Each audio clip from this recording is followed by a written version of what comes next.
Ladies and gentlemen, welcome back to the Eternal Palace. My name is Shirley, and today I thought it would be fun to look at Orgozoa on Mythic difficulty.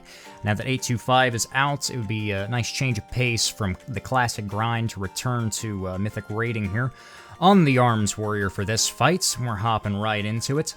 I do want to pretense this fight with, yes, I am playing Arms. However, if there's any fight in this raid that I would recommend even you swapping things up, I know it's heresy for me to say this, but if you're comfortable with it, you should probably play Fury on this fight, not gonna lie. It just heavily favors Fury so much, it's not even funny.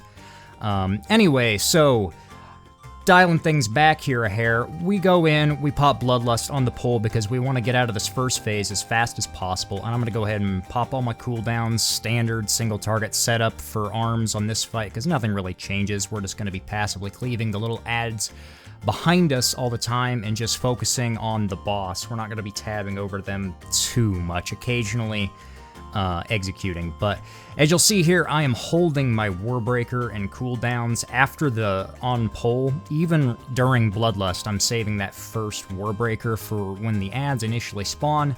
Depending on your talents, or rather your Azerite traits, you may or may not want to do this. I have 2 Lord of Wars in my triple Testamite setup, so it's a lot of extra DPS on these adds to actually hold on to that Warbreaker and use it on each ad set that spawns.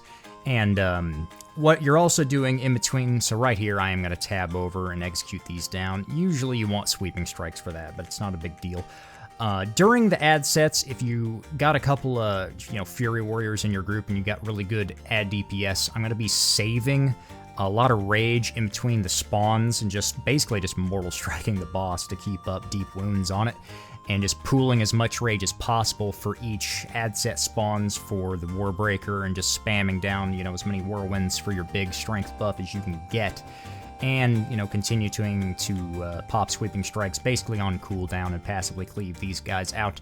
I did experiment for a while holding sweeping strikes and trying to just, cheese with executes, but you're so rage starved on this fight, and that's one of the reasons why I think Fury is just so heavily favored. I did actually do a decent bit of our progression as Fury, and yeah, I'm not gonna lie, like you can do so much better DPS as Fury on this. You can see on details right here, our Zayden, our Fury Warriors pulling 85k, and I'm spiking around 70 or whatever. But yeah, I was basically right there with him as my scuffed Fury set.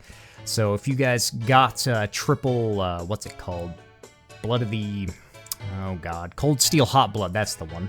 Then you're going to want to definitely run that if you can and just passively cleave all the time as Fury so you don't have any of the rage issues that Arms does on this fight.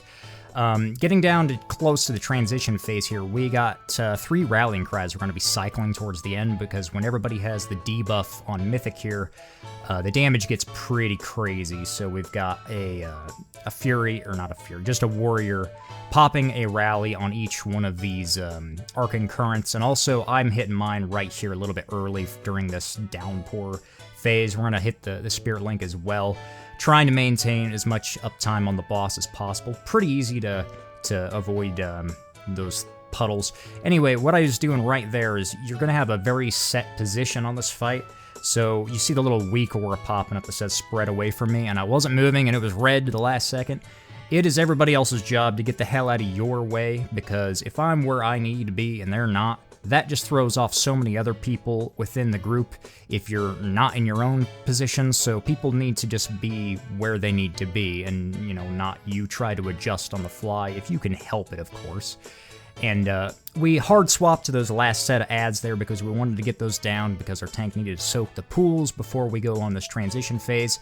As the next set spawned, we're just going to drag them all the way down the ramp with us. Just ignore them. You don't want them to die on the ramp because that's how you wipe.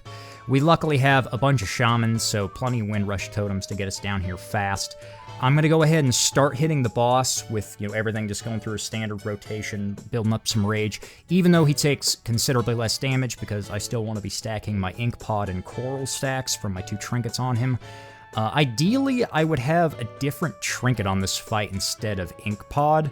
I mean, Ink Pod's not bad, but I really would have liked a nice Jaina trinket, the Everchill Anchor, or even a gore-crusted Butcher Block from Mythic Plus. Unfortunately, both of my trinkets of those are pretty low item level still. So, yeah, I'm using my better version, Ink Pod, with my Razor Coral. Obviously, Razor Coral is just top tier all the time, so I wouldn't worry about that. But any kind of crit you can get is, you know, going to be huge on any AoE spammy fights where you're just passively cleaving. And as we start the second phase down here at the bottom of the ramp, I did go ahead and pop Memory of Lucid Dreams there on all my cooldowns, because it's going to be up again in 2 minutes for the final execute phase. And as soon as this first big group of ads spawns, you got the little squid boys, and then you got the, you know, the rest of these casters, the Hulk and the Myrmidon with the little spear. We're in a hard swap over to the Witch. That's the priority target. Otherwise, it's, you know, you got to be interrupting it the whole time. And you definitely want to avoid the little blue puddles on the ground there. Unfortunately, I get the lightning debuff and have to leap out at the last second, so I don't link that to everybody next to me, because damage is going to get pretty hairy at the end of this fight. We're going to go ahead and burn all that down, though. But what I was saying about the little blue debuff, or not debuffs, the little pools on the ground, it's really hard to miss them underneath the giant Hulk during that first set of big ads. And yeah, if you're inside of them, you can just accidentally explode from that, so you want to watch your feet for sure. I'm just going to have to run out here with the debuff because not everybody has it at the end. It's not ideal, but I don't want to link that. Our general strategy at the bottom here was once everybody gets the lightning thing, we're going to spread out, basically mirroring what we did up top, which means I'm going to be, you know, kind of off to the left here, right up next to the boss. You just kind of got to play it by ear and try to adjust more down here than you do up top, because it's a lot more hectic, especially if somebody leaves one of the debuff pools. You see them on the right edge of the screen there. If somebody leaves one in a bad position by the boss, there's not much you can do about it. You just got to adjust around it anyway. But yeah, we're just full on focusing, tunneling the boss during this second set of big ads, and we're just passively going to be cleaving them still because we want to be killing the little octopus ads as well throughout this final phase, but we're ignoring the second set of big ads, and it's just a boss rush, you know, here towards the end. And yeah, we're still cycling our rallies and getting that good, but right here is what I'm talking about. My spot, unfortunately, is right where the big boy is stomping, so I tried to inch in underneath the boss, and I'm pretty sure it linked at the end there to the guy across the way from me and unfortunately killed me, but, you know, what can you do? We still get it down to the wire for a progression kill, and yeah, that's about it for Orgozoa. Final thoughts on this as we finally clean up the fight here. Not a lot to say about it. The whole fight basically came down to spreading properly. You guys get that under control, and this fight isn't so bad. Anyway, hope you guys enjoyed. If you have any questions, feel free to leave them down below, and I will see you next time. Peace.